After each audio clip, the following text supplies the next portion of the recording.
কারণ হচ্ছে এটা যখন বাংলাদেশ ছিল না, ভারত, বাংলাদেশ, পাকিস্তান, আফগানিস্তান অখণ্ড ভারতবর্ষ ছিল। সেই সময় ভারতবর্ষে মুসলিমরা কমপক্ষে 700 থেকে 800 বছর শাসন করেছিল। সেই সময় রাষ্ট্রীয় ভাষা ছিল ফার্সি। কোন ভাষা কথা বলেন? ফার্সি। আর এই ফার্সি ভাষার প্রভাবে ইসলামী অনেকগুলো শব্দ, ইসলামিক শব্দ ট্রামগুলো সব ফার্সি ভাষা থেকে নেওয়া হয়ে গেছে। যেমন আরবিতে আছে আকিমিস সালাহ, তোমরা নামাজ কায়েম করো, আমরা এই অর্থ বুঝি। নামাজ শব্দটা আরবি নয়, এটা ফার্সি, কিন্তু এটা ট্রান্সলেট করেছে এইভাবে। আমরা জানি বেহেশত আছে না নাই কথা বলেন, কিন্তু এর আসল শব্দ কি? জান্নাত। হিন্দুরা বলে স্বর্গ, মুসলমানরা ফার্সি ভাষায় বলছে বেহেশত। আমাদের কোরআনের ভাষা জাহান্নাম, আর এটা হয়ে গেছে দোজক। আছে না নাই? মানে তার মানে বোঝা যাচ্ছে যে ইসলামী মূল ভাষা যেগুলো আরবি ভাষা, এই ভাষাগুলো ডাইভার হয়ে গেছে, বিশেষ করে ফার্সি ভাষায়। তো আরবি শব্দ সালাত, এই শব্দের বাংলা মানে কি জানেন? জি, প্রার্থনা করা, দোয়া করা। মিসবাল লুগাত প্রথম খণ্ড, পৃষ্ঠা সংখ্যা 381। সালাতের অর্থ কিছু করা হয়েছে। সালাতের প্রথম অর্থ হচ্ছে দোয়া। কি বললাম কথা বলেন? দোয়া, যার মাধ্যমে বান্দার সঙ্গে আল্লাহ ডাইরেক্ট কথা বলবে। মানে আল্লাহর সঙ্গে যদি কথা বলতে চান, সালাত তথা নামাজের বিকল্প অন্য কোনো ইবাদত আল্লাহ সুবহানাহু ওয়া তাআলা দেন নাই। যদি আল্লাহর সঙ্গে কথা বলতে হয় কি করতে হবে কথা বলেন? নামাজে দাঁড়িয়ে যেতে হবে। সহিহ মুসলিম খোলেন, হাদিস নাম্বার 768, বাবুল কিরাত অধ্যায়ে আবু হুরায়রা রাদিয়াল্লাহু তাআলা আনহুর কাছে একজন সাহাবী এসে বলছে, আবু হুরায়রা, যখন আমরা ইমামের পেছনে থাকব সেই সময় কি নামাজের মধ্যে, সালাতের মধ্যে সূরা ফাতিহা পড়ব? ভাই এই নিয়ে সমস্যা আছে না নাই? অনেক মানুষ আছে যারা ইমামের পেছনে সালাতে সূরাতুল ফাতিহা পড়ে না। তারা বলে ইমামের কিরাতি মুক্তাদির কিরাত, যেটা সুনান ইবনে মাজাহ হাদিস নাম্বার 850 আছে। জাবের বিন আব্দুল্লাহ বলছেন, মান কানা লাহু ইমামু ফাকিরা, যে ইমামের কিরাত মুক্তাদির জন্য যথেষ্ট। এই হাদিসটাকে পেশ করে বলছে, অতএব ইমামের পেছনে সালাত আদায় করলে মুক্তাদিকে সালাতে সূরা ফাতিহা পড়া লাগবে না, শুধু মূর্তির মতো দাঁড়িয়ে থাকবে, তবে তোমার নামাজ হয়ে যাবে। ভাই এমন আছে না নাই কথা বলেন? আছে। জাবের বিন আব্দুল্লাহর এই হাদিস সহিহ নয়। জাবের বিন আব্দুল্লাহর এই হাদিস সহিহ নয়। সুনান ইবনে মাজাহ 850 নম্বর হাদিস, প্রথম খণ্ড, কিতাবুস সালাত 61 পৃষ্ঠা, দারুল উলুম দেওবন্দি নুসখা যেটা এসেছে। এই সনদের মধ্যে একজন রাবি আছে যার নাম জাবের আল জুফি। সমস্ত ওলামাদের ঐক্যমতে এই রাবি হচ্ছে কাজ্জাব, মিথ্যুক। এর হাদিস গ্রহণ করা জায়েজ নয়। ইমামে আজম আবু হানিফা রাহিমাহুল্লাহ বলেছেন, ইমাম আবু হানিফা যারা তাদিলের ইমাম নয়, তারপরে দুজন ব্যক্তি করে যারা তাদিল করেছে। তার মধ্যে একজন হচ্ছে জাবের আল জুফি, আরেকজন হচ্ছে আতা বিন আবি রবা।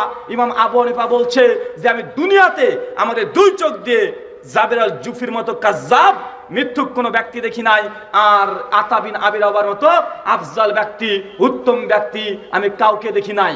আর এই সনদের রাবি কি আছে? জাবের আল জুফি। এক ইমাম আবু হানিফা কাজ্জাব বলেছে। অথচ আমাদের এক শ্রেণীর ভাইরা যারা সূরাতুল ফাতিহা পড়ে না, এই দলিল দিয়ে তারা দলিল পেশ করে। লজ্জা লাগা দরকার আছে না নাই? ইমামে আজম আবু হানিফা রাহিমাহুল্লাহ 80 হিজরিতে জন্ম, 150 মৃত্যু। সেই সময় তো বলে গেছে হাদিসের রাবি জাবের আল জুফি কাজ্জাব, মিথ্যুক, তাকে হাদিস নেওয়া যাবে না। অতএব সুনান ইবনে মাজাহর এই হাদিস এটা যায়িফ, এটা থেকে দলিল গ্রহণ করা জায়েজ নয়। সহিহ মুসলিম হাদিস নাম্বার 768, আবু হুরায়রা রাদিয়াল্লাহু তাআলা আনহু। হাদিসের জগতের সবচেয়ে বেশি হাদিস কোন সাহাবী বর্ণনা করেছে কথা বলেন? আবু হুরায়রা, মুহাদ্দিস, আহলে হাদিসদের ইমামে আজম আবু হুরায়রা রাদিয়াল্লাহু তাআলা আনহু। তিনাকে যখন জিজ্ঞাসা করছে যখন আমরা ইমামের পেছনে থাকবো সেই সময় কি সূরাতুল ফাতিহা পড়বো? আবু হুরায়রা বলছে, ইকরা বিআফি নাফসিক, সেই সময় তুমি ইমামের পেছনে সূরা ফাতিহা পড়বে, তবে সশব্দে নয়, তুমি পড়বে মনে মনে। তুমি সূরাতুল ফাতিহা পড়ে নিবে। ফাতিহা পড়ার 3টে কোয়ালিটি আছে। মানুষ পড়ে 3 ধরনের কোয়ালিটিতে। পড়া কয় ধরনের কোয়ালিটি আছে? ভাই কথা বুঝতে পারছেন? মনে হচ্ছে বুঝতে পারছেন না। কারা কারা আমার কথা বুঝতে পারছেন না একটু হাত তোলেন তো। দেখছেন শ্রোতা কত অ্যাডভান্স, মানে আমি শেষে করে ওরা হাত তুলতে শুরু করে দিয়েছে। পড়া 3টে কোয়ালিটি হয়। কয়টা কথা বলেন? কয়টা?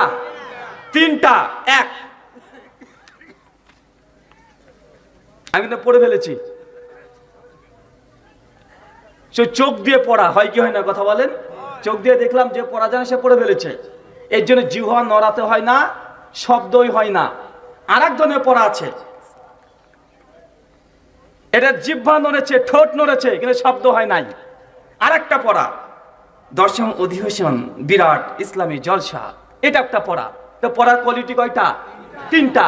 আবু হুরায়রাকে যখন জিজ্ঞাসা করছে ইমাম বিছানায় থাকবো, সেই সঙ্গে সূরাতুল ফাতিহা পড়বো, আবু হুরায়রা বলছে ইকরা ফি নাফসিক, সেই সময় তুমি পড়ো, তবে এমন ভাবে পড়বে যে তোমার শুধুমাত্র জিহ্বাটা নড়বে, শব্দ হবে না। আবু হুরায়রা এই কথা বলার পরে বলছে, কেননা আমি আল্লাহ নবীকে বলতে শুনেছি, বান্দা যখন নামাজের মধ্যে দাঁড়িয়ে প্রথম আল্লাহু আকবার বলে দাঁড়িয়ে পড়েছে, সানা পড়েছে, তারপর সূরাতুল ফাতিহা শুরু করছে আলহামদুলিল্লাহি রাব্বিল আলামিন, আল্লাহ আসমান থেকে জবাব দিয়ে ফেরেশতাকে বলে হামিদানি আব্দি, দেখো আমার বান্দা আমার প্রশংসা করছে। এই হাদিসটা বুঝতে পারলেন না?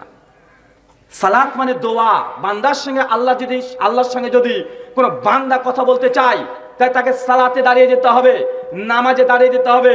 সূরা ফাতিহা যখন আপনি এক আয়াত পাঠ করছেন আলহামদুলিল্লাহি রাব্বিল আলামিন, আল্লাহ আসমান থেকে ফেরেশতাকে ডেকে বলে দেখো দুনিয়াতে কত মানুষ ব্যস্ত আছে, কিন্তু আমার এই বান্দা যথা ওয়াক্তে এসে আমার প্রশংসা করছে। আল্লাহ ফাতিহা সূরার জবাব দিয়ে বলে হামিদানি আব্দি, আমার বান্দা আমার প্রশংসা করছে। এই হাদিস থেকে দুটো জিনিস প্রমাণিত হয়, এক, ইমামের পেছনে সূরাতুল ফাতিহা পড়তে হবে। আবু হুরায়রা এরপরে বলছে লা সালাতা লিমান লাম ইকরা বিফাতিহাতিল কিতাব, যে ব্যক্তি নামাজে সূরা ফাতিহা পড়ে নাই তার নামাজই হয় নাই। তার নামাজ এমন একটি ইবাদত, বান্দার সঙ্গে আল্লাহ ডাইরেক্ট কথা বলে। কিন্তু আমাদের মুসলমানরা অনেকে আছে এই ফাতিহা না পড়ার জন্য দ্বন্দ্ব, ঝামেলা, মারামারি, মসজিদ আলাদা, যারা পড়ে তাদের মুখে আগুন ঢুকে দিতে চায়, পাথর নিক্ষেপ করতে চায়, মাটি পুড়ে দিতে চায়। এমন কথা শোনা যায় কি যায় না? কথা বলেন, যায়। তারা এই কথাই বলে যে ইমামের কিরাত মুক্তারির জন্য যথেষ্ট। আমি একটা জিনিস চিন্তা করে দেখেছি যে তারা বলছে ইমামকে আমি আমার দায়িত্ব দিয়ে দিয়েছি, তাই বলে তো নাকি যে আমরা ইমামকে দায়িত্ব দিয়েছি, কেন সূরা ফাতিহা পড়বো? তো ভালোভাবে গভীরভাবে লক্ষ্য করলে দেখা যায় যে আসলে তারা কি ইমামকে দায়িত্ব দেয়?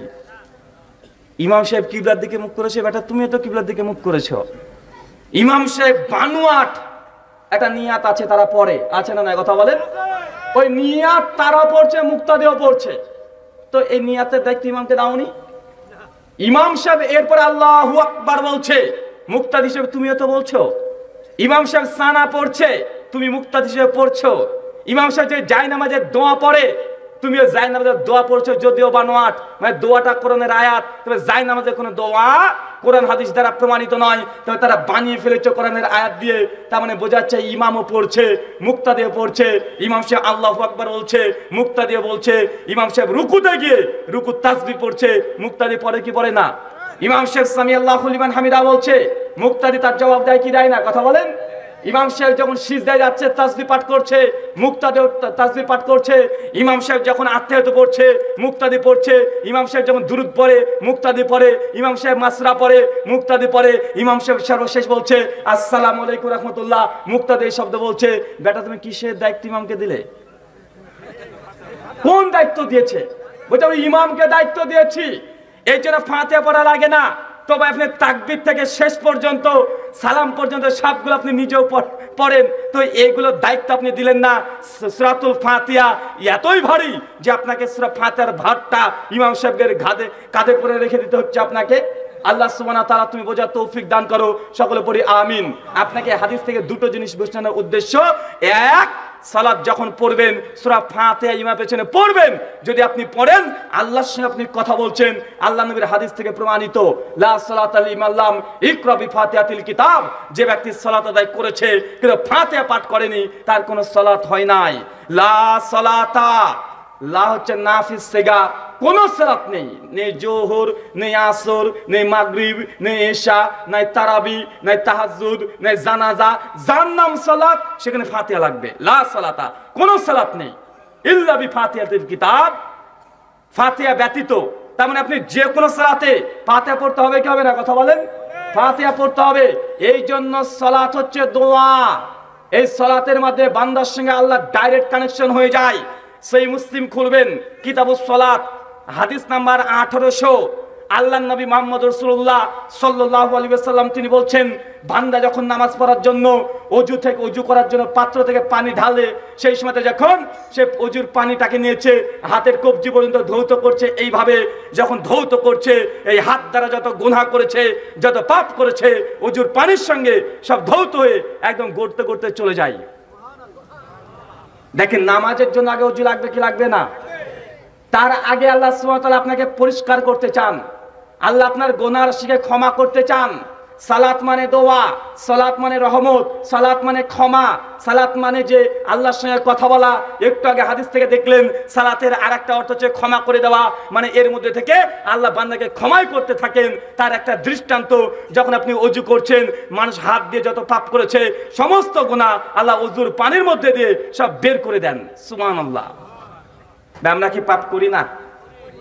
আমরা অজু করি, গল্প করি, অজু করি কি যেন চিন্তা করছি, অজু করছি মানে কোনো আমাদের একগ্রতা নেই। সালাতের মধ্যে, নামাজের মধ্যে যতটা একগ্রতা আছে, অজুর সময়তের মধ্যে এতটা একগ্রতা আমাদের থাকে না। কেন? আপনি জানেনই না যে অজুটা একটা ইবাদত। যখন অজু করছেন আপনার গুনাহ আল্লাহ ক্ষমা করে দিচ্ছে। কালকে যখন আপনি অজু করবেন, আজকে ফজরে যখন অজু করবেন, শুধুমাত্র অন্তরের মধ্যে এটা ঢুকে নেবেন।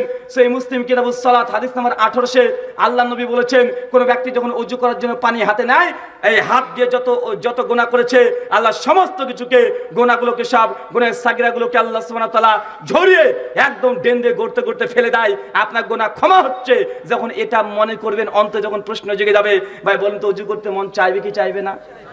অজু করতে তখন মন চাইবে, অজু করতে মন চাইবে, কিন্তু অজুর যে ফজিলত, অজুতে যে গুনাহ ক্ষমা হয়, এটা আমার আপনার জানা নেই।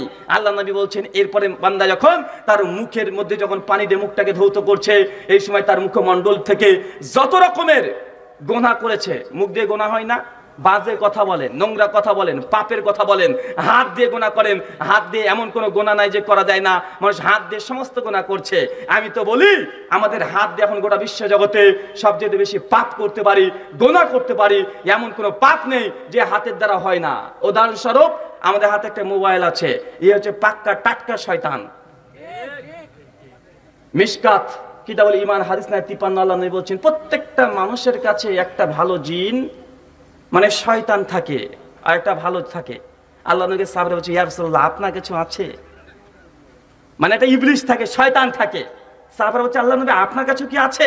আল্লাহ নবী বলছে, জি আমার কাছেও আছে, তবে আমি তাকে দাওয়াত দিয়ে দিয়ে তাকে আমি মুসলিম বানিয়ে নিয়েছি, মুমিন বানিয়ে নিয়েছি। সে আমাকে ভালো আদেশ ছাড়া খারাপ আদেশ করে না। আল্লাহ নবীর কাছে যে ইবলিস শয়তান জিন থাকে বা ছিল, এই জিনটা আল্লাহ নবীকে ভালো আদেশই করতো, সে কোনো সময় খারাপ প্রভাবিত করতো না। তা আমি মনে করি আমাদের পকেটে পকেটে সব ইবলিস নিয়ে ঘুরে বেড়াই। এই যে হাতে একটা মোবাইল আছে, কোন গুনাহ নেই যে এই মোবাইলের মাধ্যমে করা যায় না। যদি মনে করেন যে জেনা করব, এই মোবাইল দিয়ে জেনা করা যায়, সবচেয়ে বেশি এখন জেনা এই মোবাইলের মাধ্যমে হচ্ছে। আপনার গার্লফ্রেন্ড আছে, আচ্ছা কার কার গার্লফ্রেন্ড আছে একটু হাত তোলো তো। চাচা মানে বুঝতে পারেনি, চাচা প্রেমিক প্রেমিকার কথা বলছি। কার কার আছে একটু হাত তোলো। সব ফেরেশতাই, একজনেরও নাই। অনেক ছেলেরা বসে আছে, এখান থেকে হয়তো মেসেজ করছে যে আমি এখন স্টেজে আছি, পরে হবে, আমি এখন জালসা শুনতে এসেছি, পরে আমি তোমাকে ব্যাক করছি। এমন কোনো গুনাহ নেই যে মোবাইলের মাধ্যমে করা যায় না, যা ইচ্ছা তাই করা যায়।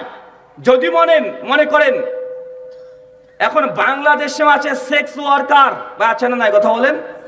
সেক্স ওয়ার্কার বাংলাদেশেও আছে। ফেসবুকে বিভিন্ন অ্যাকাউন্ট আছে, ইমোতে বিভিন্ন অ্যাকাউন্ট আছে, ওয়েবসাইট খুলে রেখে দিয়েছে। বিভিন্ন মেয়েরা শুধুমাত্র আপনি যে তার সঙ্গে রিলেশন করতে চান, তাদের সঙ্গে খারাপ কিছু করতে চান, মানে আপনার আমাদের ভাষাগুলো তো এগুলো বলাটা উচিত নয়, মানে অসভ্য নোংরা কাজটা করতে চান, ব্যভিচার করতে চান, সরাসরি করার দরকার নেই। সেক্স ওয়ার্কার তাদের কাজ, তারা করবে কি দুই ধরনের, যে সরাসরি যেতে চান যেতে পারেন, অথবা দূর থেকেও পারবেন। কি বিকাশের টাকা লাগিয়ে দিবেন, আপনার সঙ্গে ভিডিও কলে যা ইচ্ছা তাই বলবেন তাই করবে। এটা যে সেক্স ওয়ার্কারদের কাজ। যুবকরা ভাই এই ফিতনার মধ্যে জড়িয়ে আছে না নাই কথা বলেন? তো আমরা এই হাত দিয়ে মোবাইল টিপছি, আর মোবাইলের মাধ্যমে এখন জেনার মতো ভয়ঙ্কর পাপ আমরা করতে পারছি কি পারছি না? কেবল একটা মেয়েকে পছন্দ হয়েছে, বাপকে বলেছেন মেয়েটাকে পছন্দ হয়েছে, দেখতে যেতে হবে। বাপ মা দেখে এসেছে, দিনক্ষণ ঠিক কিছু হয় নাই, শুধু বলেছে আমাদেরও পছন্দ তোমাদেরও পছন্দ। মোবাইল নাম্বার আদান প্রদান হয়ে গেছে, মনে করছে স্বামী স্ত্রী হয়ে গেল ওরা আজকেই। মানে কেবল বাপ বলেছে যে না আমাদের মেয়ে পছন্দ, আর মেয়ে পক্ষের বাপ বলেছে না আমাদের ছেলে পছন্দ। এরপরে ডেট তারিখ ঠিক হবে, তার আগেই নাম্বার দিয়ে দিয়েছে। মেয়ের মা এসে বলছে এটা জামাইয়ের নাম্বার দিয়ে গেছে রে, রাখ, মাঝে মাঝে ফোন করিস। বাঁচে না নাই কথা বলেন? আগে থেকে বলছে, এটা মা করছে, দিন রাত 24 ঘন্টা মোবাইলে ফোন করছে। ভাই আছে না নাই কথা বলেন? আছে। এটা আপনার আমার সমস্যা। আল্লাহ সুবহানাহু ওয়া তাআলা বলেন পবিত্র কোরআন সূরা বানী ইসরাঈল ৭ আয়াত নম্বর ৩২, লা তাকরাবুজ জিনা, জিনা যে রাস্তায় আছে তার ধারে কাছেও যেও না। কিন্তু আমাদের সমাজে এটা আছে। আর অনেক সময়তে দেখা যায় এটা যে দুজন গার্লফ্রেন্ড বয়ফ্রেন্ড দুজনকে ভালোবাসে, 7-8 বছর ধরে রিলেশন চলছে, হঠাৎ করে মেয়ে এসে ছেলেটাকে বলছে দেখো তুমি এখনো চাকরি পাওনি, ব্যবসা করো না, আব্বা আমার অন্য জায়গাতে বিয়ে ঠিক করে ফেলেছে, ও কলেজের প্রফেসর, আমার সঙ্গে বিয়ে ওর সঙ্গে দিয়ে দিবে, এই কথা বলেছে। আর আপনি বন্ধু আপনি বলছেন দাঁড়া ব্যাপারটা আমি দেখছি, রাত্রেবেলায় মেয়েকে নিয়ে পালিয়ে গেছেন, দিয়ে একটা কোর্ট ম্যারেজ করে বিয়ে করে দেওয়া হচ্ছে। আছে না নাই কথা বলেন? আছে না নাই? আল্লাহর নবী বলছেন সুনান তিরমিজি কিতাবুন নিকাহ হাদিস নাম্বার 1234, আল্লাহ নবী বলে গেছেন লা লিকা ইল্লা বিওয়ালি, ওই বিয়েটা বৈধ নাই যে বিয়ের মধ্যে মেয়ের গার্জিয়ান রাজি নাই। গার্জিয়ান মানে বোঝেন? মানে মেয়ের বাপ যদি জীবিত থাকে, মেয়ের বাপ রাজি নাই, মেয়ের মা রাজি আছে, বিয়ে করলেও যদি বড় 22 হাত পাগড়ি পরা কোনো হুজুরও যদি বিয়ে পড়িয়ে দেয়, আল্লাহর কসম করে বলছি তার বিয়েটা বৈধ নয়। আল্লাহ নবী বলছেন নালিকা ইল্লা বিওয়ালি, ওই বিয়েটা বৈধ নয় যে বিয়েতে মেয়ের গার্জিয়ান মেয়ের ওলি রাজি নাই। মেয়ের বাপ যদি না থাকে, মেয়ের বাপ যদি মারা যায়, তাহলে মেয়ের বড় ভাই তার ওলি হবে। মানে ওলি ছাড়া কোনো মেয়ে যদি বিয়েতে মত দেয়, সেই মতটা গ্রহণযোগ্য নয়। কিন্তু আমাদের খালাদের আবার মনটা সবসময় আনচান করে, বলে না মায়ের চাইতে মাসির দরদ বেশি। খালামণি বলছে আরে তোর বাপ দিবে না তো কি হয়েছে, আমি তোর বিয়ে দিয়ে দেবো, তুই চলে আমার বাড়িতে। মেয়েকে বের করে নিয়ে চলে এসেছে খালা, ছেলেকে নিয়ে এসে মেয়ের খালা বিয়ে দিয়ে দিচ্ছে। ও জানে না ওরকম খালা যদি 1 কোটি চলে আসে, বাংলাদেশের সরকার মাননীয় শেখ হাসিনাও যদি চলে আসে, আর বিয়েতে যদি বলে হ্যাঁ আমি বিয়ে দিয়ে দিলাম, মেয়ের বাপ যদি রাজি না হয়, তারপরে বিয়ে বৈধ নয়। আমরা এই পাপগুলোকে পাপ মনে করছি না। যতক্ষণ পর্যন্ত মেয়ের গার্জিয়ান রাজি না হয়, যে কেউ পৃথিবীর যদি রাজি হয়ে যায়, 5 পয়সা ইসলামে মূল্য নাই। যদি বাপ তার গার্জিয়ান না থাকে, তখন দেশের শাসক যদি বলে এই মেয়েটার মতে আমি দিয়ে দিলাম, যেটা হিন্দু মেয়ে সে মুসলমান হয়ে গেছে, মুসলিম ছেলের সঙ্গে এখন বিয়ে করবে, এখন হিন্দু মেয়ের বাপ তো জিন্দেগিতে রাজি হবে না বিয়ে দিতে, রাজি হবে কথা বলেন? তখন এলাকার সবচেয়ে স্বনামধন্য কোনো যদি ব্যক্তি থাকে, সে তার ওয়ালি হয়ে বিয়ে দিতে পারে। অর্থাৎ কেউ যদি না থাকে, দেশের সরকার নিজে ওয়ালি হয়ে ওই মেয়েটার বিয়ে দিতে পারে। কিন্তু বাপ বেঁচে আছে, দেশের সরকারেরও কাজ নাই, যদি সে এসে বলে যে আমি রাজি আছি। আল্লাহ সুবহানাহু ওয়া তাআলা ভয়ঙ্কর পাপগুলোকে বোঝার তৌফিক দান করো, সকলে পড়ি আল্লাহুম্মা আমিন। সম্মানিত দর্শক মণ্ডলী, এই মোবাইলে ফিতনার মাধ্যমে পৃথিবীতে এমন কোনো পাপ নেই যে হয় না। সুদ খেতে চান, মোবাইল থেকে খাওয়া যায় ভাই, যায় কি যায় না? যত রকমের সুদের ব্যবস্থা আছে সব মোবাইল থেকে করা যায়, নেট ব্যাংকিং সব কিছু। যদি মনে করেন আমি ঘুষ খাবো, এখন সোজা ঘুষ খাওয়া। আগে ঘুষ খেতে হলে কত কষ্ট, যারা ঘুষ খেত কত রকমের ভয়, কিন্তু এখন আর কোনো ভয় নেই। আগে ইয়াটাচিতে করে টাকা নিয়ে চলে যেত, কখন কে দেখে নাই, টেবিলের তল দিয়ে কখন দেয়, কাগজের জড়িয়ে কখন দেয়, কখন কিসের মধ্যে কিভাবে দেয়। কিন্তু এখন যদি ঘুষ নিতে হয়, আপনাদের এলাকার যিনি এমপি আছেন, সে যদি মনে করে ঘুষ খাবো, তার কাছে সহজ। আপনি যদি মনে করেন ঘুষ দেবো, আপনার কাছে সহজ। কেউ বুঝতে পারবে 5 দিয়ে দিস, মোবাইলে টিং টিং করে 2টো মেসেজ চলে এসেছে, 5 লাখ ঢুকে পড়েছে, ঘুষ খাওয়া হয়ে গেল, কেউ জানলো না। আছে না নাই কথা বলেন? সহজ কে করে দিয়েছে? এখানে এই শয়তানের বাচ্চাটা। যত রকমের পাপ আছে কে সহজ করে দিয়েছে? জেনা করতে চান, কোথায় কে আছে? আমেরিকাতে পড়ে প্রবাসী বাংলাদেশে বিয়ে করতে চলে আসছে। কিসের ফজিলত? মোবাইলের ফজিলত। এই ফজিলত কোথাকার? রাশিয়ান মেয়ে বাংলাদেশে চলে আসছে, কোথাকার কে চলে আসছে? 1 বছর 2 বছর বেচারি করে তারপরে সবকিছু নিয়ে পালিয়ে যাচ্ছে। এমন ঘটনা দেখেন নাই? কিছুদিন আগে তো দেখালো আমেরিকা থেকে নাকি কোন ছেলে পাগল হয়ে গেছে বাংলাদেশের মেয়ের জন্য, এসেছে 3-4 মাস তার সঙ্গে থেকে ভাঙা পগার পাড় আর নাই। ভাই এই ফজিলত কিসের? মোবাইলের। তার জন্য আপনাকে বলছি মোবাইল এটা হচ্ছে জ্বলন্ত শয়তান, একদম টাটকা শয়তান। আল্লাহ নবী যেমন বলেছে যে প্রত্যেকটা মানুষের কাছে শয়তান থাকে, আল্লাহ নবীর কাছে ছিল, তো নবী তাকে মুমিন বানিয়ে নিয়েছে, তাকে মুসলিম বানিয়ে নিয়েছে। আমার কাছে মোবাইল আছে, তবে আমার এই মোবাইলটা শয়তান নয়, আমার এই মোবাইলটাকে আমি মুসলিম বানিয়ে নিয়েছি। তার মানে কি খতনা দিয়েছি নাকি? মানে আমরা মুসলমান বলতে বুঝি খতনা দিয়েছে, আর আমাদের ভারতের মুসলমানরা বুঝে যে মুসলিম মানে গরু গোশ খেতে হয়, গরু গোশ না খেলে মুসলিম থাকা যায় না। মানে আমাদের ভারতের অধিকাংশ মুসলিম যারা আছে এবং হিন্দু সনাতনী দাদারা আছে, মুসলিম মানে কি তাদের আগাটাকে কেটে বাদ দিতে হবে ছোটবেলায়, আর দুই গরুর মাংস খেতে হবে, গরুর মাংস না খেলে সে মুসলিমই না, এখনো এরকম ধারণা আছে। তো আমার মোবাইলটা মুসলিম কেন বললাম? কেন আমার মোবাইল আমাকে ভালো আদেশ ছাড়া, ভালো জিনিস ছাড়া খারাপ কিছু দেয় না। আমার এই মোবাইলটাকে খুললে প্রথমে একটা সফটওয়্যার পেয়ে যাবেন, অ্যাপস পেয়ে যাবেন, যার নাম মাকতাবে শামিলা। 17,000 শুধুমাত্র কোরআন আর হাদিস আছে, 17,000। আল্লামা নাসিরুদ্দিন আলবানী রাহিমাহুল্লাহ যে মাকতাবায় বসে গবেষণা করতেন, সম্পূর্ণ মাকতাবাটা মোবাইলের মধ্যে ডাউনলোড করে এখন পড়া যায়। রাস্তাঘাট যে কোনো জায়গায় কোনো হাদিস যদি চেক করতে চান, সঙ্গে সঙ্গে টাইপ করে দেন ইবাদতের একটা অংশ, হাদিসটা সহিহ না জয়ীফ, জয়ীফ তো কেন জয়ীফ, কোন রাবীর কেন জয়ীফ, ওই রাবীকে কে কি বলেছে, কত নাম্বার পৃষ্ঠা আছে, কত নাম্বার হাদিস, আর কোন গ্রন্থে আছে, 1 সেকেন্ড সময় নেবে না, আমাকে বের করে সামনে দিয়ে দেয়। আলহামদুলিল্লাহ। তার পাশে দেখবেন কোরআন একটা অ্যাপস আছে, যদি মনে করেন অডিও শুনতে চাই, আপনি তো গান শুনিয়ে ঘুমান, আপনি যদি মোবাইলটাকে মুসলিম করতে চান, এখনই আল কোরআন অডিও এটাকে ডাউনলোড করে নেন, রাত্রিবেলাতে সূরা বাকারা চালিয়ে দিয়ে কানে কাছে রেখে দেন, ঘুমিয়ে পড়েন, ইনশাআল্লাহ ভাই আপনার বাড়ির মধ্যে আপনার উপরে আল্লাহর পক্ষ থেকে বরকত আসবে কি আসবে না? কথা বলেন, আসবে। আমরা কি করি? রাত্রিবেলাতে আমরা গান না শুনলে আপনার ঘুম আসে না। আমাদের ভারতবর্ষের ইন্ডিয়ান গান শুনছেন, হিন্দি গান শুনছেন, ভোজপুরি গান শুনছেন, ইংলিশ গান শুনছেন, এমন কিছু গান শুনেন যেটা আপনিও বুঝেন না, আপনার বাপও বুঝে না, তবুও শুনছেন। ভাষায় বুঝেন না যে কি গান হলো, কি গান বলছে, ভাষা বুঝেন না, কিন্তু ভালো লাগছে যেন শুনছেন। মানে আপনার এই মোবাইল আপনাকে শয়তানের পথে নিয়ে যাচ্ছে। আমার এই মোবাইল মুসলিম মোবাইল, আমাকে সবসময় কোরআন হাদিস থেকে জ্ঞান চর্চা করার জন্য সহজ করে দিয়েছে। রাত্রিবেলাতে আমি অডিও কোরআন আয়াতের পাঠ আমি তেলাওয়াত চালিয়ে দিই, আমি ঘুমাই, অথবা যে কোনো আলোচকের আলোচনা আমি অডিও চালিয়ে দিই, ভিডিও চালিয়ে দিই, আমি ঘুমাই, আমি জ্ঞান অর্জন করছি। মানে আমার এই মোবাইল আমাকে ভালো আদেশ দেয়, খারাপ আদেশ দেয় না। ভাই আপনাদের মোবাইলে কি কোরআন ডাউনলোড হয় না? লোড করেছেন? জি, একদম হচ্ছে ইনশাআল্লাহ। মানে কোরআন ডাউনলোড করেছেন ইনশাআল্লাহ। মুসলমান কোথায় ইনশাআল্লাহ বলতে এটাও জানে না ভাই। ইনশাআল্লাহ ভবিষ্যতের জন্য বলতে হয়। ভাই বিয়ে করেছেন? করিনি, ইনশাআল্লাহ করব। মানে এই সময় ইনশাআল্লাহ। ভাই বিয়ে করেছেন? ইনশাআল্লাহ করেছি। ইনশাআল্লাহ করেছি নয়, ইনশাআল্লাহ মানেই ভবিষ্যৎ। কথা কি বুঝতে পারছেন? তো আপনাকে আমি এই কথা বললাম, প্রথমে মোবাইলকে কন্ট্রোল করেন। নিজের মোবাইলকে যদি কন্ট্রোল না করতে পারেন, আপনার এই মোবাইলের মাধ্যমে এত রকমের পাপ হচ্ছে, আপনাকে এমন ভাবে ধ্বংস করে দিচ্ছে আপনি নিজে বুঝতে পারছেন না। মোবাইলের মাধ্যমে আগে মানুষ যখন বিভিন্ন রকমের পর্ন ভিডিও দেখার ইচ্ছে করতো, তখন চলতো বড় বড় সিডি ক্যাসেট কিনতে। ভাই মার্কেটে পাওয়া যেত কি যেত না? কথা বলেন, যেত কি যেত না? সহজে যুবকরা দোকানে যেতে পারতো না।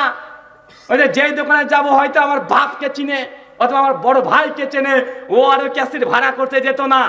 কিন্তু এখন মুসলমান মোবাইল হাতে চলে এসেছে, শুধুমাত্র ইউটিউবে যাও, গুগলে যাও, টাইপ করো, ভুলভাল টাইপ করলো নোংরা ভিডিও চলে আসে, বা আসে কি আসে না? কথা বলেন, কোন পাপ নেই যে মোবাইলের মধ্যে দিয়ে করা যায় না? তাই আপনাকে আগে বলছি, মোবাইলকে যদি আপনি মুসলমান বানাতে না পারেন, আপনাকে আস্তে আস্তে বেঈমান বানিয়ে দিবে, আপনি নিজে বুঝতে পারবেন না।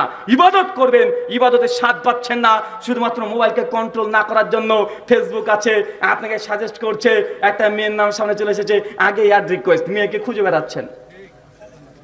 আর সব সময় চেক করছেন কোন মেয়েটা লাইক দিয়েছে, কোন মেয়েটা কমেন্ট করেছে, ওর পেছনে ফেসবুকে আপনি 24 ঘন্টা ওটা নিয়ে ব্যস্ত, বা আছে না নাই? কথা বলেন।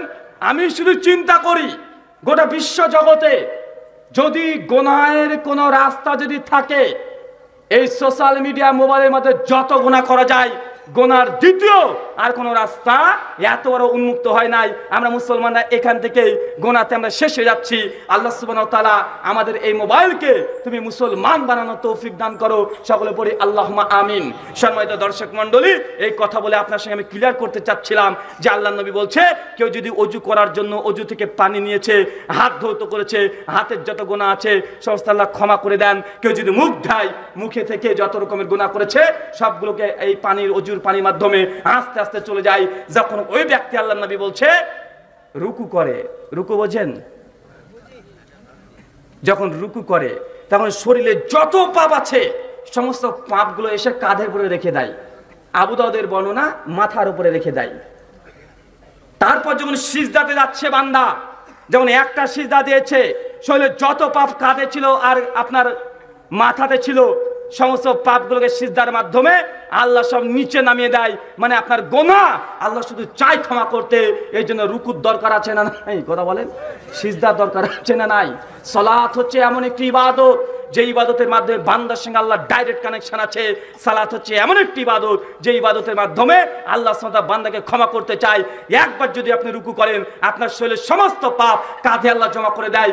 একবার সিজদা করবেন যত পাপ আছে সবগুলো আল্লাহ সুবহানাহু ওয়া তাআলা শরীর থেকে নামিয়ে দেয়। মানে আল্লাহ আপনাকে নিষ্পাপ করতে চাচ্ছে। কিন্তু মুসলমান সপ্তাহে আমরা একদিন শুধু জুমার দিন যাই এই পাপগুলোকে ক্ষমা করার জন্য, তারপরেও নিয়াত ঠিক নাই। সবাই যাচ্ছে ফেসবুকে একটা আমাকে আজকে দিতে হবে, আমার গার্লফ্রেন্ড দেখবে, এই জন্য আগে জুমা আদায় না করতে জুমা মুবারক দিয়ে দিয়েছে। বাচ্চা না কথা বলেন, ও জানছে যে আজকে জুমার দিন গার্লফ্রেন্ডকে দেখাবে যে জুমাতে গিয়েছি। মানে আল্লাহর ওলি তুমি এটা বুঝানোর জন্য তুমি মসজিদে চলে যাচ্ছ নামাজ পড়তে। ভাই এই সালাত কাজে আসবে? কথা বলে আল্লাহ বলছেন ইন্না সলাতি, নিশ্চয়ই সালাত, ওয়া নুসুকি, এবং আমার কুরবানি, ওয়া মাহিয়া, আমার জীবন, ওয়া মামাতি, আমার মৃত্যু কার জন্য? কথা বলেন আল্লাহর জন্য। আমরা নামাজটা তো পড়ি না, শুধু শুক্রবারে পড়ি, তারপরে আল্লাহকে খুশি করার জন্য নয়, ফেসবুকে স্ট্যাটাস দেওয়ার জন্য, আপনি কাউকে খুশি করার জন্য। আল্লাহ সুবহানাহু ওয়া তাআলা আমাদেরকে ক্ষমা করো, সকলে পড়ি আল্লাহুম্মা আমিন। সম্মানিত দর্শক মণ্ডলী, জুমার একটা ফজিলত জেনে নেন। মিশকাত খুলবেন 1384 নম্বর হাদিস, মিশকাতুল মাসাবির সারা সহ দেখে নেবেন। আল্লাহর নবী বলছেন জুমার দিন এমন একটা দিন, জুমা আগামীকাল আছে না নাই? আগামীকাল তো জুমা নাকি? আগামীকাল জুমা।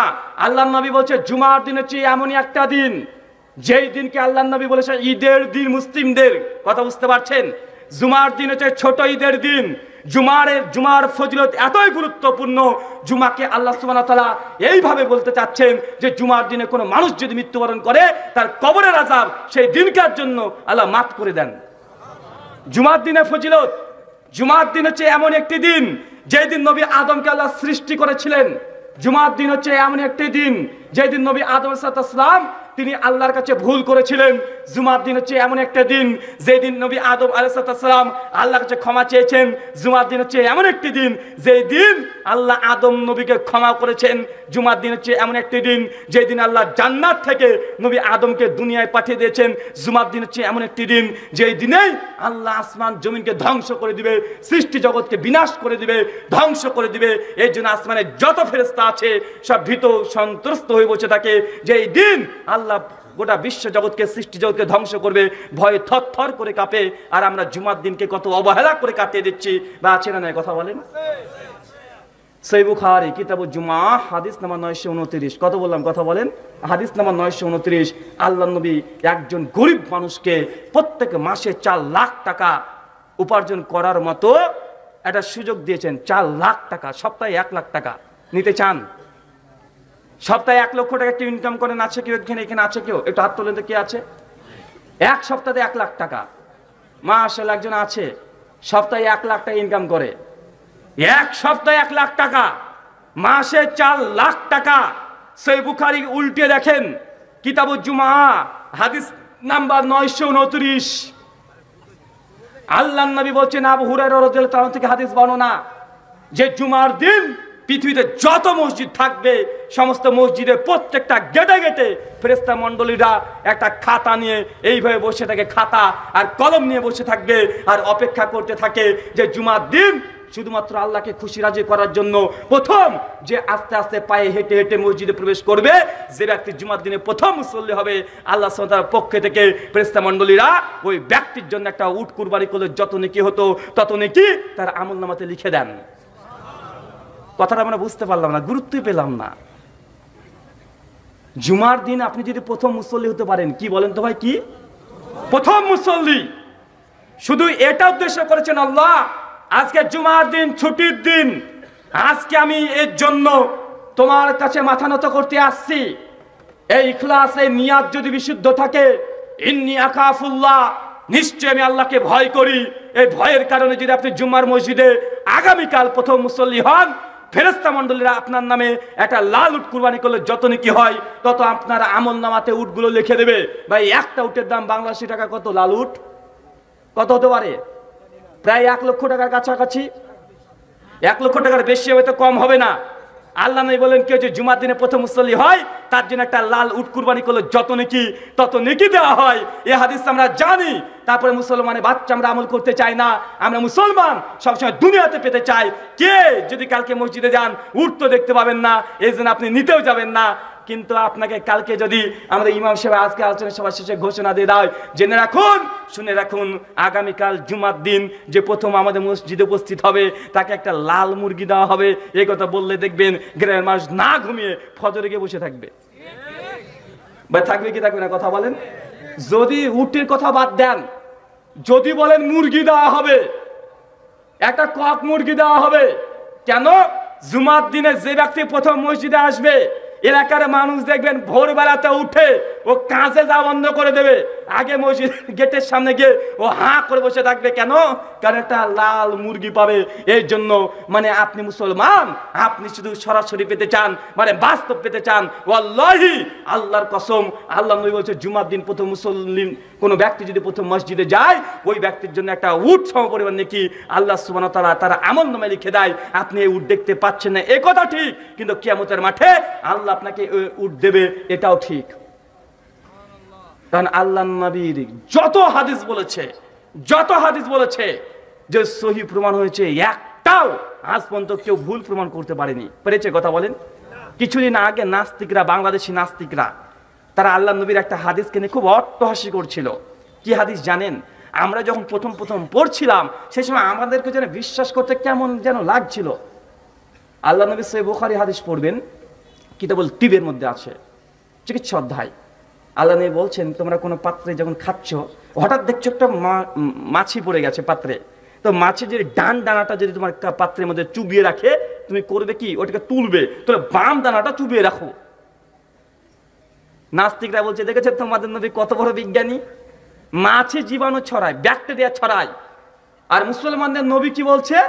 যদি এক দানা যদি চুবিয়ে রাখে মাছি দিয়ে মরে গেছে, আমাদের নবী বলছে তুমি ওই মাছিটাকে তুলে ফেলে দেওয়ার দরকার নেই, বরং ওই মাছিটাকে আরেক দানাটা তুমি চুবিয়ে দাও, তারপরে সেই জিনিস খাও, তাহলে কোনো সমস্যা নেই। কেন? মাছের এক ডানায় থাকে রোগ, আর এক ডানায় থাকে প্রতিষেধক, মানে এক ডানাতে থাকবে রোগ থাকবে, আর এক ডানাতে থাকবে ঔষধ। আল্লাহ নবীর 1400 বছর আগেকার হাদিস। এই হাদিস নিয়ে আজ থেকে 7-8 বছর আগেও নাস্তিকরা নাস্তিকদের পাড়াতে, তাদের পাড়াতে এত পরিমাণ ইসলামের সমালোচনা করেছে যে দেখো মুসলমানদের নবী যে আসলে মূর্খ, তার এটাই প্রমাণ, মাছের ডানাতে নাকি ঔষধ থাকে।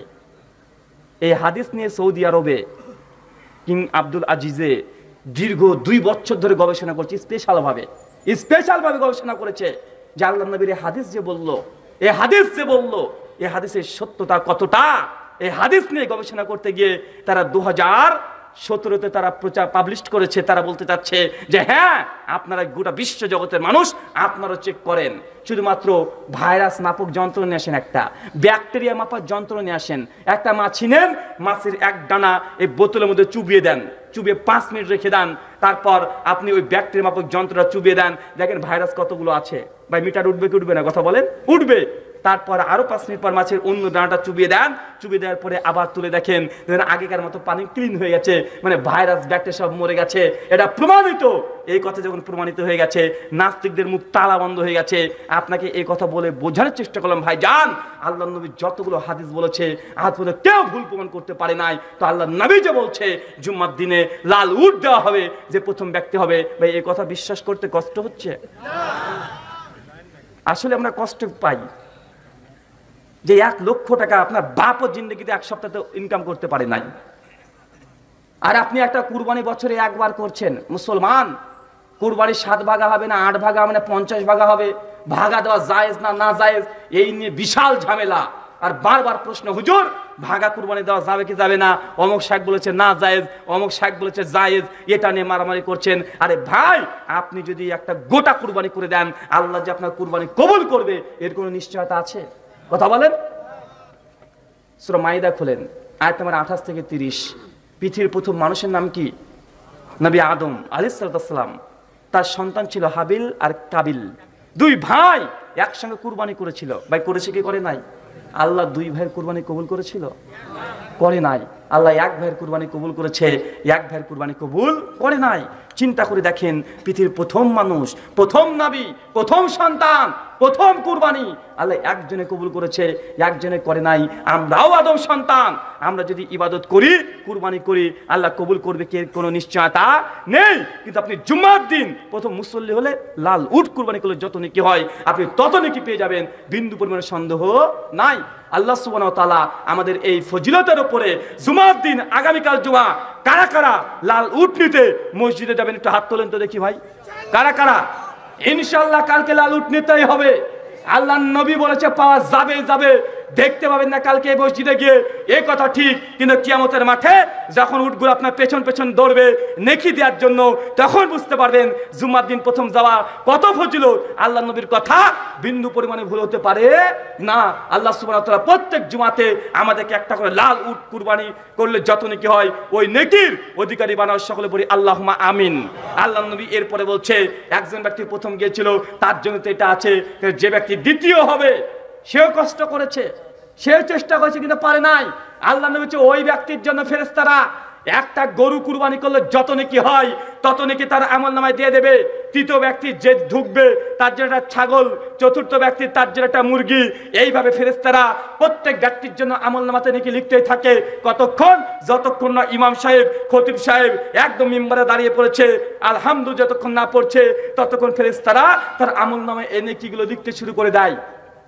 যখন উঠে দাঁড়িয়েছে, খাতা বন্ধ করে মসজিদের কোনায় কোনায় ফেরেশতা মণ্ডলীরা বসে পড়ে। ইমাম সাহেব খুতবা দেয় আর ফেরেশতারা খুতবা শোনে। ইমাম সাহেবকে সতর্ক থাকতে হবে, আপনার খুতবা ফেরেশতারা শুনছে। আপনি কেচ্চা কাহিনী দিয়ে যে ভাসিয়ে দিচ্ছেন, মানুষকে মনোরঞ্জন করার জন্য যে ভাসিয়ে দিচ্ছেন। একজন বক্তা বলছে যে দানের কত ফজিলত জানো? কত দানের ফজিলত, কত দানের ফজিলত। এটা বর্ণনা করতে গিয়ে বলছে, ফাতেমাকে চেনেন? ফাতেমা কে বলেন তো ভাই? আমাদের নবীর কন্যা, আলী রাদিয়াল্লাহু তাআলা আনহুর স্ত্রী। বলছি একদিন ফাতেমা বাড়িতে গিয়ে দেখছে তার হাড়ির মধ্যে কোনো খাবার নেই। হাসান আর হোসেন দুজনে কাঁদছে, খাবারের যন্ত্র নাই। ফাতেমা গিয়ে দেখছে যে তার কাছে কিছু সুতো ছিল, সুতো। আলীকে গিয়ে বলছে যে আপনি নেন, আপনি বাজারে গিয়ে বিক্রি করে যা পাবেন আমার ছেলের জন্য, হাসান আর হোসেনের জন্য কিছু খাদ্য নিয়ে আসেন। আলী রাদিয়াল্লাহু তাআলা আনহুর সঙ্গে সঙ্গে ওই সুতাটাকে নিয়ে চলে গেছে। বাজারে যেতে যেতে যেতে যেতে ওটা বিক্রি করেছে 6 দিরহাম দিয়ে, মানে ধরে নেন 60 টাকা দিয়ে। আপনার ভাষায় 60 টাকা দিয়ে সুতোটাকে বিক্রি করেছে। 60 টাকা দিয়ে বিক্রি করে যখন রাস্তা থেকে আসতে শুরু করেছে, তখন ফেরেশতা জিবরাইল মানুষের রূপ ধারণ করে একটা উট নিয়ে আলী রাদিয়াল্লাহু তাআলার কাছে এসে বলছে, আলী রাদিয়াল্লাহু তাআলা যখন হাঁটছে সেই সময়টা ফকির তার সঙ্গে দেখা হয়েছে।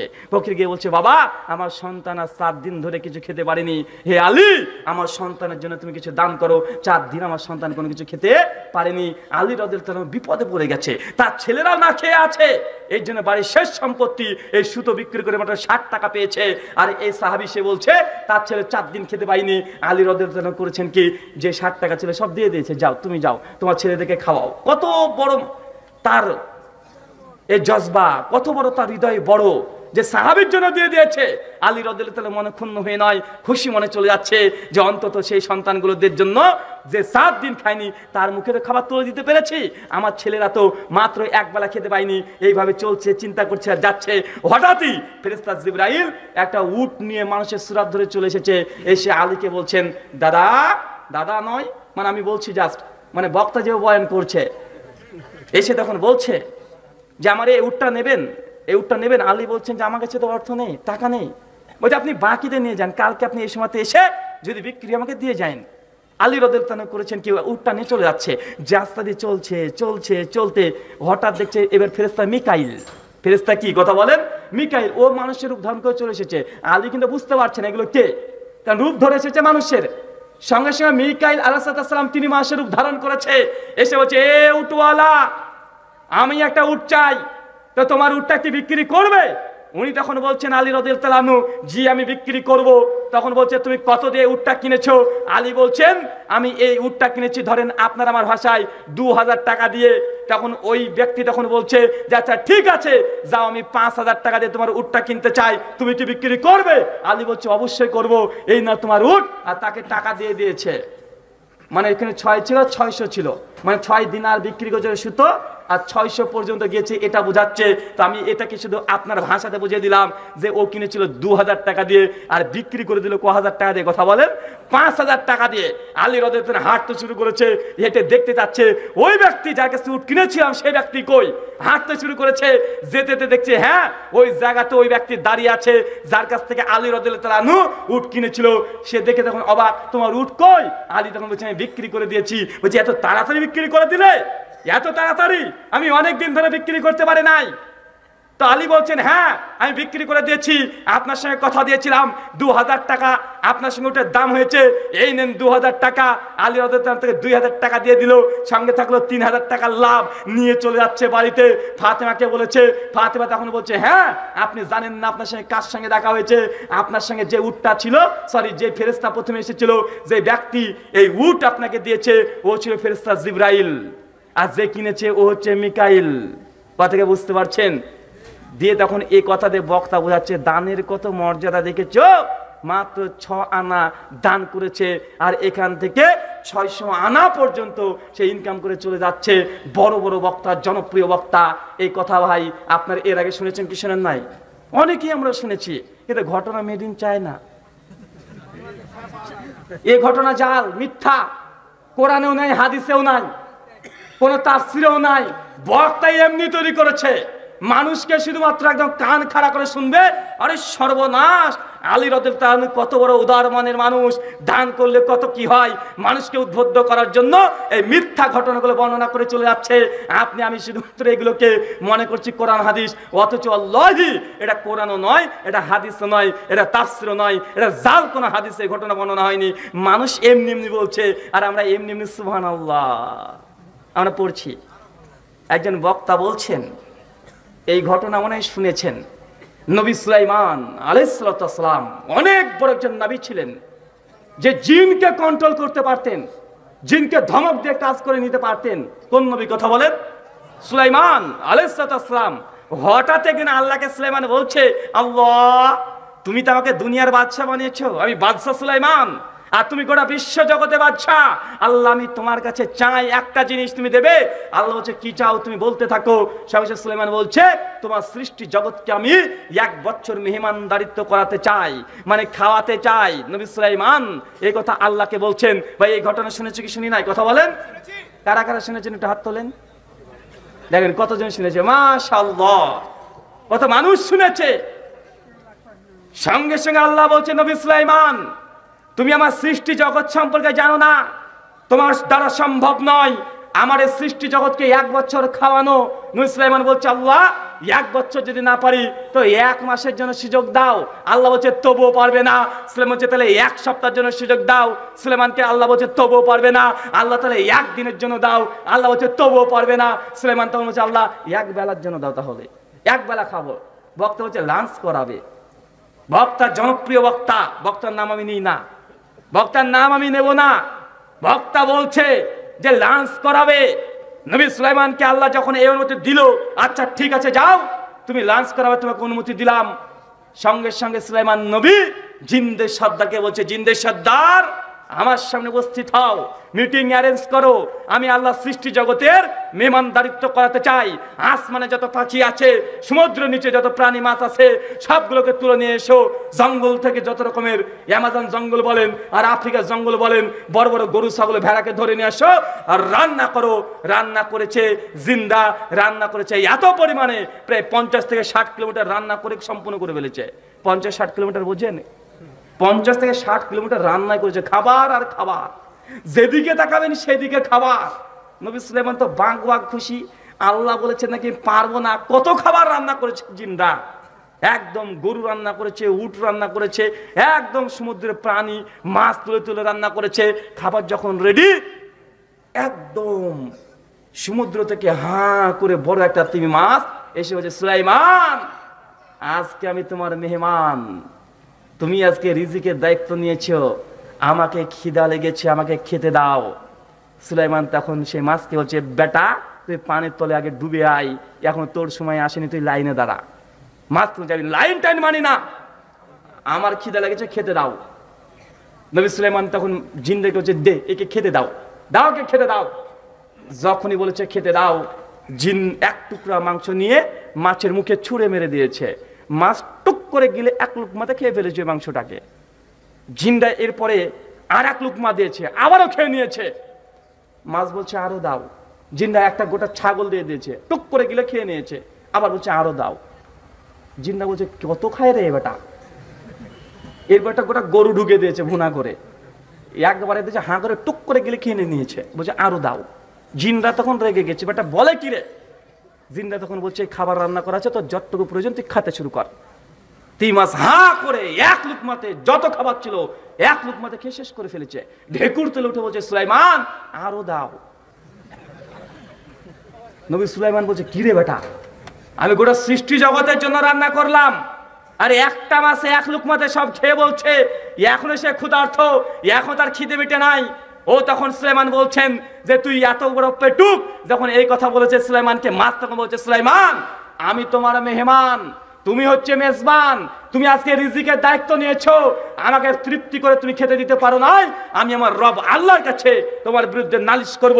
তুমি আজকে রিজিকের দায়িত্ব নেওয়ার জন্য আমার মাছ আমি সম্পূর্ণ খেতে পারি নাই, আমি আল্লাহর কাছে তোমার নামে নালিশ করব।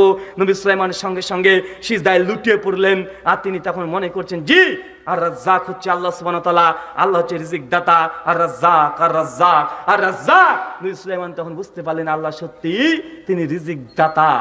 ভাই এই ঘটনা আমরা শুনি নাই, ঘটনা গোটাটাই জাল। এই প্রথম থেকে শেষ পর্যন্ত যেটা বললাম এই ঘটনার গোটাটাই জাল, একটা লাইনও কোরআন হাদিসে নাই। এই গোটা যেটা বললাম গোটাটাই জাল, গোটাটাই মিথ্যা। আপনি বলতে পারেন আপনি হাদিসের সবকিছু পড়েছেন। ভাই আমি 2 বছর আগেও বলেছি যে হাদিস জাল জাল জাল, মিথ্যা কথা। একজন বক্তা তখন উঠে বলছে না ব্রাদার রাহুলকে আরো পড়তে হবে, এই হাদিসটা আসলে হাদিস নয়, এটা ইসরায়েলের রেওয়ায়েত। ইসরায়েলের রেওয়ায়েত মানে এটা বানি ইসরায়েলের মুখ থেকে বর্ণিত ঘটনা। আর আমার সম্পর্কে আপনারা যারা কম বেশি একটু একটু জানেন তারা জানেন আমি খ্রিস্টান ধর্ম নিয়ে পড়াশোনা আমি করেছি, আমি ইহুদি ধর্ম নিয়ে পড়াশোনা করেছি। আমার যে লাইব্রেরি আছে IMC ইসলামিক মেসেজ সেন্টার, আমার লাইব্রেরিতে চলে যাবেন, সেখানে 92 খানা শুধু বাইবেলই আছে, ইহুদি এবং খ্রিস্টানের ধর্মগ্রন্থ 92 রকমের শুধু বাইবেলে পরিপূর্ণ আছে আমার লাইব্রেরি, আলহামদুলিল্লাহ। ভাই কিছুদিন আগে দেখেননি খ্রিস্টান একটা নারী কানাডায় বাড়ি, নাইমা সরকারের সঙ্গে আমার একটা বিতর্ক দেখেন নাই ভাই? সে ইসলামকে ভুল প্রমাণ করার জন্য পবিত্র কোনকে আগুন দিয়ে পুড়িয়েছিল, ডাক করেছে। ওরাল তোরা রিটার্ন তোরা 2খানা আমার পড়া আছে খুব ভালোভাবে, সেইখানে ঘটনা নেই। ওয়াল্লাহি এটা কোন ইসরায়েলের রেওয়াতেও এই ঘটনা নেই, এটা সম্পূর্ণ মিথ্যা কথা। এটা দোষ শুধু বক্তার একা নয়, এটা শ্রোতারের দোষ। কারণ যখনই কোরআন থেকে আমরা কাটা কাটা কথা বলি, গল্প যতক্ষণ না করি, গল্পের ছলে যতক্ষণ না বোঝাই, ততক্ষণ শ্রোতার যেন আনন্দই পায় না, তৃপ্তি পায় না। একটু আগে সুলাইমানের ঘটনা বলছিলাম, শ্রোতার দিকে আমি তাকিয়েছিলাম, তারা কিভাবে অ্যাটেন্ড করছে, মনে হচ্ছে কি না কি শুনছে।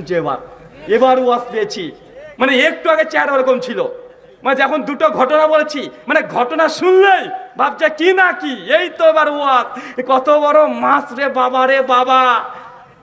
যদি এটা জাল না বলতাম, কালকে চায়ের দোকানে বলতো বক্তারে বক্তারে বাবা, কেন জানিস? কেন বক্তা ওই যে একটা বলছিল না, নবী সুলাইমান মাছকে খাওয়াতে চেয়েছিল, আর মাছ নাকি 50 কিলোমিটার খাবার, মানে এখান থেকে একদম বগুড়া শহর পর্যন্ত এটা 50 কিলোমিটার হবে। জি, এখান থেকে বগুড়া, এখান থেকে 50 কিলোমিটার কত দূর হবে? তার মানে বুঝতে পারছেন 50 কিলোমিটার কত, মানে এতগুলো খাবার এক মাছ খেয়ে নিয়েছে। বক্তা কত বড় দেখেছিস, কত সুন্দর ঘটনা বলেছে। কিন্তু আপনিও মূর্খ, আপনি এটা বোঝার চেষ্টা করলেন না যে আপনার বক্তা তিনি মাছকে গরুর মাংস রান্না করে খাওয়িয়ে দিচ্ছে, বা তুমি মাছ গরুর মাংস রান্না করে খাই?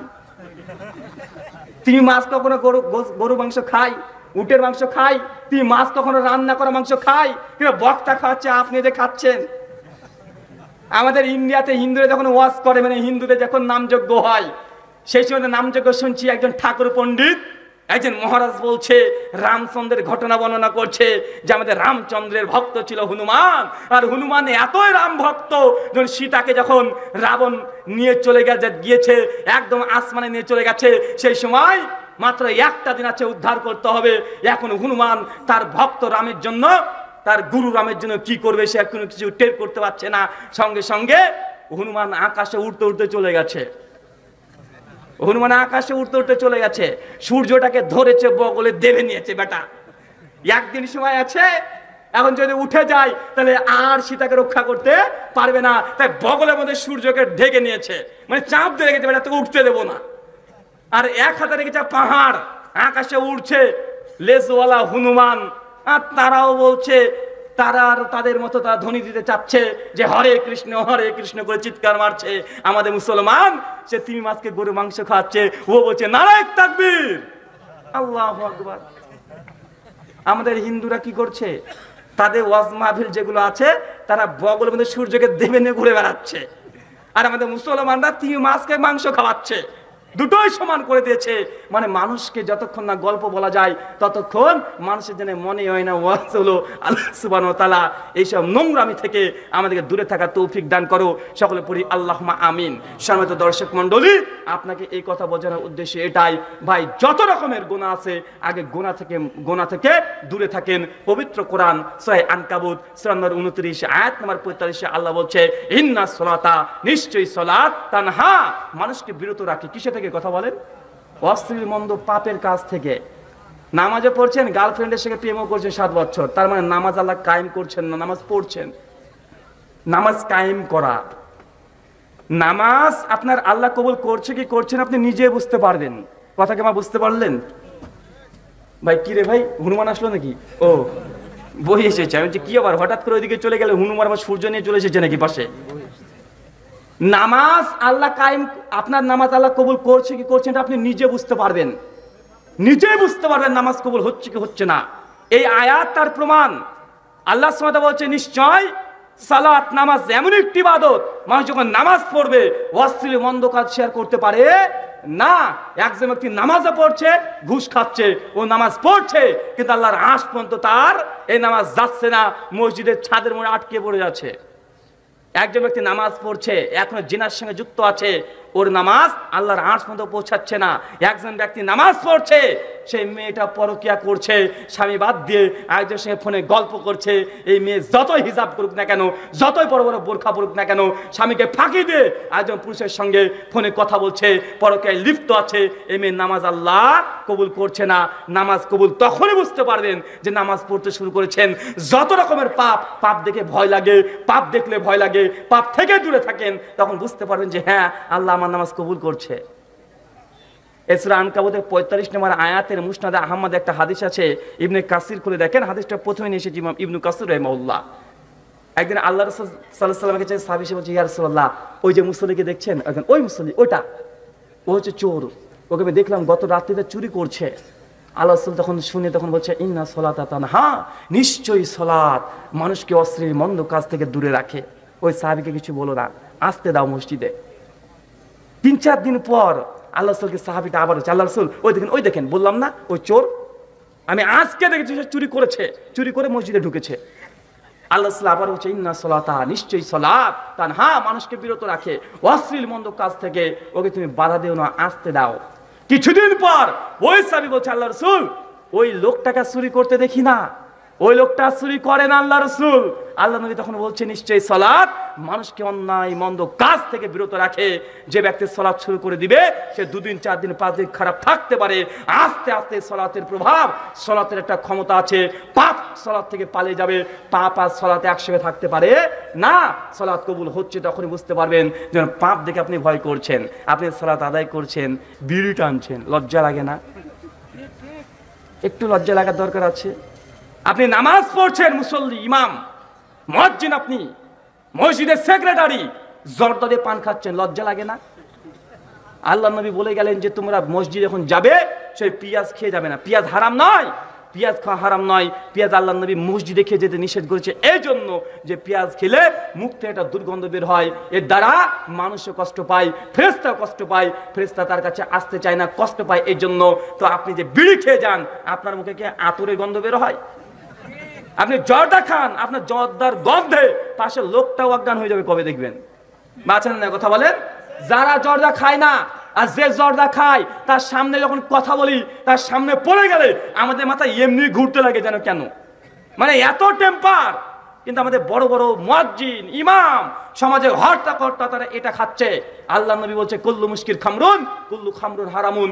যেসব জিনিস খেলে মানুষের নেশা তৈরি হয় তার সবগুলো হারাম। চাই সেটা জর্দা হোক, চাই সেটা বিড়ি হোক, চাই সেটা সিগারেট হোক, আলাপাতা হোক, বাবা হোক, মা হোক, যা নামা আছে, যেটা খেলে মানুষের নেশা হয় সেটা হারাম। হুজুর যদি বলে না হারাম না, জর্দার কথা তো কোরআনে লেখা নাই, হাদিসে লেখা নাই, হুজুর বিয়ারের কথা কোরআন হাদিসে লেখা নাই, গাঞ্জার কথাও কোরআন হাদিসে লেখা নাই, বা আছে? কথা বলেন। আপনাদের বাংলাদেশে আরো কত রকমের নেশা আছে, অনেক রকমের নেশা আছে, নাম ধরে আল্লাহ বলেছে না। আল্লাহ নবী এক কথা বলেছে, কুল্লু মুশকির খামরুন, কুল্লু খামরুন হারামুন। যেসব জিনিস খেলে মানুষের নেশা তৈরি হয় তার সবগুলো হারাম। চাই সেটা বিড়ি নামে হোক, চাই সেটা সিগারেট নামে হোক, চাই সেটা জর্দা নামে হোক, চাই সেটা খৈনি নামে হোক। এক শ্রেণীর মানুষের খৈনি খায়। খৈনি বোঝেন আপনারা? কি বলেন? এই যে হাতের মধ্যে প্রথমে রাখে, তারপরে একে চুন দিয়ে ডলে, এটা কি? এটাকে গুল বলে? গুল তো আলাদা, গুল তো ডাস্ট হয়।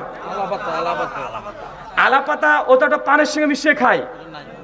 তার একটা নেশা আছে আমাদের পশ্চিমালে খুব চলে, গাঁজাও না, গাঁজা তো কলকির মধ্যে দিয়ে খায়। আরে বাবা, এমন নেশার নাম বললাম শোনেননি? এখন ইউটিউবে যান, দেখবেন খৈনি, মানে ওটাকে আমরা বলি খৈনি। মানে ওটা অনেকটা দেখতে ওই বিড়ির যে ভেতরকার মশলাটা থাকে না সিগারেটের, ওই রকমই মশলা চুন দিয়ে কি ডলতে শুরু করবে। ডলে চলে যাচ্ছে 10 মিনিট, 20 মিনিট, 25 মিনিট, তারপরে একে 2-3 বার বাড়ি মারবে, ফু দেবে, এই ধরে টুক করে দিয়ে দিবে। ভাই নেশা নাই আপনাদের এলাকায়? তাও মানে এটা আপনাদের লেটেস্ট। যারা খোর তারা ভাবছে এটাও খেতে হবে একদিন। হুজুর একটা নেশার নাম বলে গেছে, এটা মানে ইন্ডিয়া গেলে খেলে মানে খাবো, মানে চিন্তা করেন না। তো আল্লাহ নবী বলছেন মানে কত নেশা আছে, এর কোনো হিসাব নাই। তাই এক বাক্যে বলছে, কুল্লু মুশকির খামরুন, কুল্লু খামরুন হারামুন। যেসব জিনিস খেলে মানুষের নেশা হয় তার সবগুলো হারাম। হুজুর বলছে যে আমি জর্দা খাই, কিন্তু আসলে এটা হারাম নয়, এটা মুকরু। হুজুরে মুকরু বলে না ভাই, ও মাকরু ঠিক ভাবে বলতে চায় না, কারণ মাকরু বললে মানুষ বুঝে নিবে। ভাই মাকরু মানে কি জানেন? 100তে 100 নম্বর পেলে সেটাকে বলে হারাম, আর 100-র মধ্যে 90, 92, 93 পেয়েছে এটাকে আরবিতে বলে মাকরু। পার্সেন্টেজ বোঝেন নাই?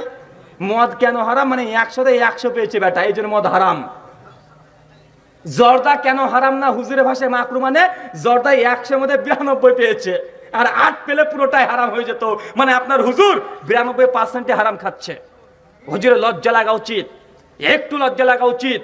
মাত্র 2 টাকা জর্দার জন্য তার ইবাদত আল্লাহ যদি কবুল না করে, সেই দিন বুঝতে পারবে যে জর্দা কত বড় ভয়ঙ্কর জিনিস। মাত্র 4 আনা পয়সা, 8 আনা পয়সার বিড়ি কত বড় ক্ষতি করেছে, তার ইবাদত কবুল হয় নাই, এটা তখন বুঝতে পারবে। আল্লাহ সুবহানাহু ওয়া তাআলা এই কথাগুলো বোঝার তৌফিক দান করো। সকলে পড়ি আল্লাহুম্মা আমিন। আল্লাহ, আমরা যে সালাত আদায় করছি কষ্ট করে, এই সালাত যেন বিফলে না যায়, এই সালাত আল্লাহ তুমি কবুল করে নাও। সকলে পড়ি আল্লাহুম্মা আমিন। আগামী কালকে জুমার দিন আল্লাহ প্রথম জানো আমরা লাল উটকে নিতে পারি অথবা গরু নিতে পারি, আল্লাহ সে তৌফিক দান করে। সকলে পড়ি আল্লাহুম্মা আমিন।